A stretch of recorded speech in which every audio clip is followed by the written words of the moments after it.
विज्ञान प्रदर्शनातून भावी वैज्ञानिक घडावेत, आमदार डॉक्टर राजेंद्र पाटील यड्रावकर। विद्यार्थ्यांच्या बुद्धिमत्तेला चालना देण्यासाठी विज्ञान प्रदर्शनासारखे उपक्रम महत्त्वाचे असून अशा प्रदर्शनामधून भावी वैज्ञानिक तयार व्हावेत, अशी अपेक्षा आमदार डॉक्टर राजेंद्र पाटील यड्रावकर यांनी व्यक्त केली।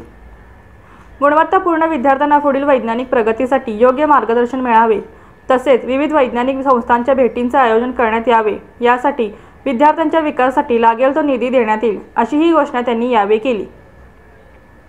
जयसिंगपूर येथील लठ्ठे एज्युकेशन सोसायटी, सांगली संचलित बळवंतराव झेले हायस्कूल व ज्युनियर कॉलेज येथे शाश्वत विकासासाठी विज्ञान व तंत्रज्ञान या तालुकास्तरीय विज्ञान प्रदर्शनाचे आयोजन करण्यात आले होते। या प्रदर्शनाचे उद्घाटन आमदार डॉक्टर यड्रावकर यांच्या हस्ते झाले। आमदार डॉक्टर यड्रावकर यांनी आपल्या भाषणात विद्यार्थ्यांच्या सुरक्षिततेला शासनाचे प्राधान्य असल्याचे सांगितले। प्राथमिक व माध्यमिक शाळांमध्ये आवश्यक शैक्षणिक साहित्य आमदार निधीतून पुरवले जाईल, असे त्यांनी सांगितले। या कार्यक्रमाचे अध्यक्ष स्कूल कमिटीचे चेअरमन गजकुमार मानगावे होते। त्यांनी विज्ञान प्रदर्शनात सहभागी सर्व विद्यार्थी व शिक्षकांचे अभिनंदन केले व परीक्षकांनी उपकरणाचे मूल्यांकन निपक्षपातीपणे करावे, अशी अपेक्षा व्यक्त केली।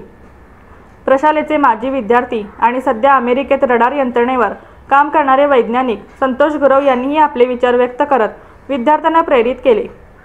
कार्यक्रमाची सुरुवात वृक्षपूजन व विज्ञान गीताने झाली। गट शिक्षणाधिकारी भारती कोळी यांनी स्वागत व प्रास्ताविक केले।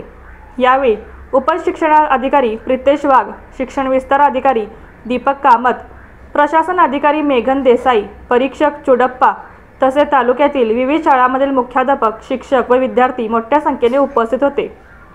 कार्यक्रमाचे सूत्रसंचालन किरण पाटील आणि महेश घोटणे यांनी केले, तर आभार प्रदर्शन मुख्याध्यापक RV पाटील यांनी मानले। या विज्ञान प्रदर्शनाने विद्यार्थ्यांच्या कल्पकतेला आणि संशोधन प्रवृत्तीला प्रोत्साहन दिले। अशा उपक्रमामुळे ग्रामीण भागातील विद्यार्थ्यांना शैक्षणिक आणि वैज्ञानिक प्रगतीसाठी नवे मार्ग मिळत आहेत।